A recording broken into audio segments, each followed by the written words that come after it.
What is up, everybody? Hobby with Cage, episode 256, brought to you by Arena Club and Bleaker Trading, and maybe a new sponsor soon, coming soon. Maybe, you never know. It's my birthday. Happy birthday to me. Did I buy any cards? Yes. I ordered a whole bunch of Chrome Disney and Disney Wonder and Chrome Labubu. No, I didn't buy any of that shit. And more importantly, I'm not going to dress up.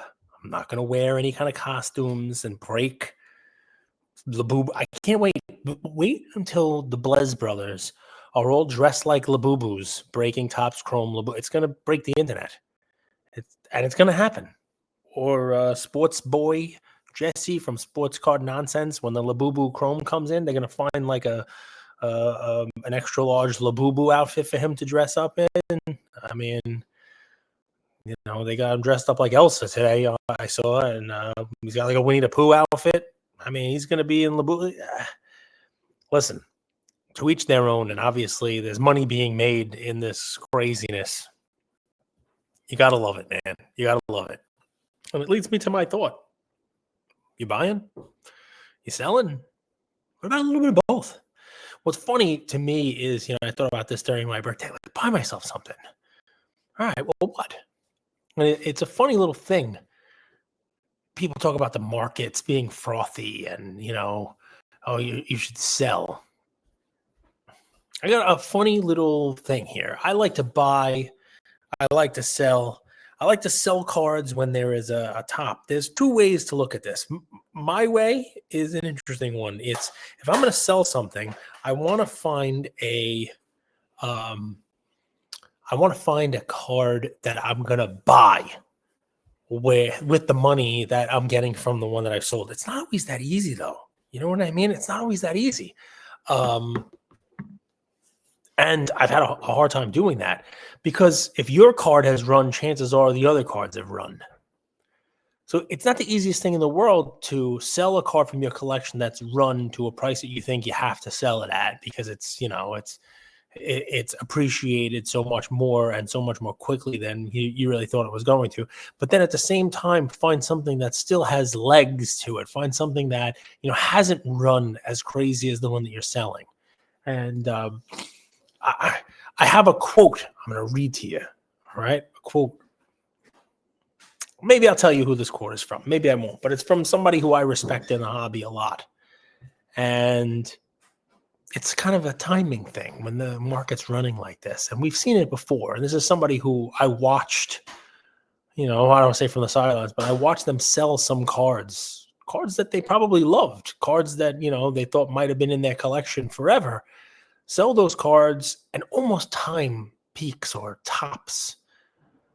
And then I've watched them buy the same card or better copies of the card a year later, 18 months later, when the market had settled. And they wind up selling at a high point, buying at a low, and having the card and the profit.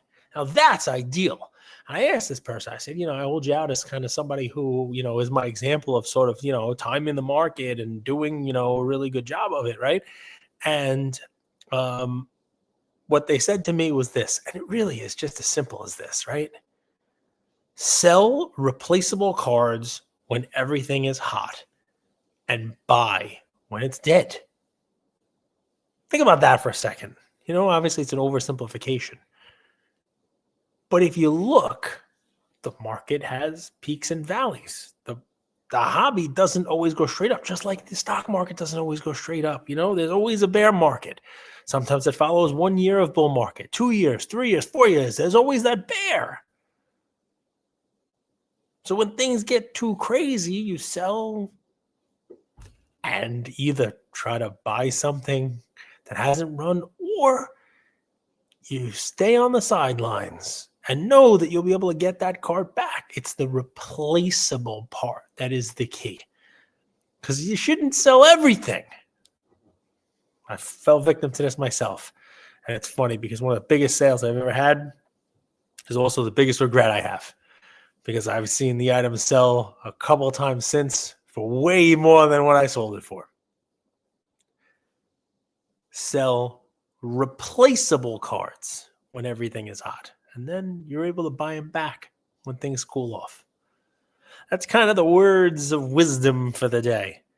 And look, guys, buy, sell, both. Have some fun with it. And a little kind of pivot here on this craziness. If you open Pokemon cards like me and my son anytime in the last couple of years, take a second look at some of those cards. I did that this past weekend with my son. We put some binders together of cool cards, tag team cards, and stuff that we didn't grade at the time, but we liked them. We opened them up, we opened the boxes, and the cards weren't that much money when we when we got them out of boxes. We didn't grade them. Well, I mean, we went through these, and there are a ton of cards that used to be $5, $10, $15, $20 that are now $100. There are now $250 PSA 10s.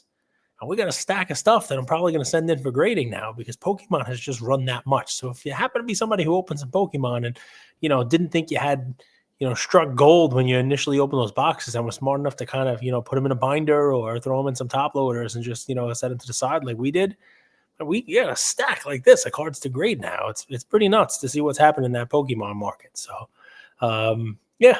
There's the fun. Enjoy playoff baseball. Not enough people talk about this, man. You got some fun stuff going on. My guy Julio Rodriguez hitting home runs left and right. You got Cal, the big jumper Raleigh. You got the Dodgers. Look like they're probably going to repeat again here. It's pretty crazy. Enjoy playoff baseball, and we're like less than a week away from the NBA starting up again. So fun time in the sport, fun time in the hobby. We're seeing, pictures of the, new Topps licensed, basketball cards that are going to be out soon, and just, a lot of fun stuff going on in the next couple of weeks, next couple of months. And I'm excited for it. I hope you are too. So that's it. There's my thoughts. I'm an old man today. Look, I feel even a little bit grayer now as I'm getting older. Another birthday. Thank you, guys. That's brought to you by Arena Club, Bleecker Trading, and soon maybe another sponsor. You never know. Talk to you guys soon. Take care, everybody.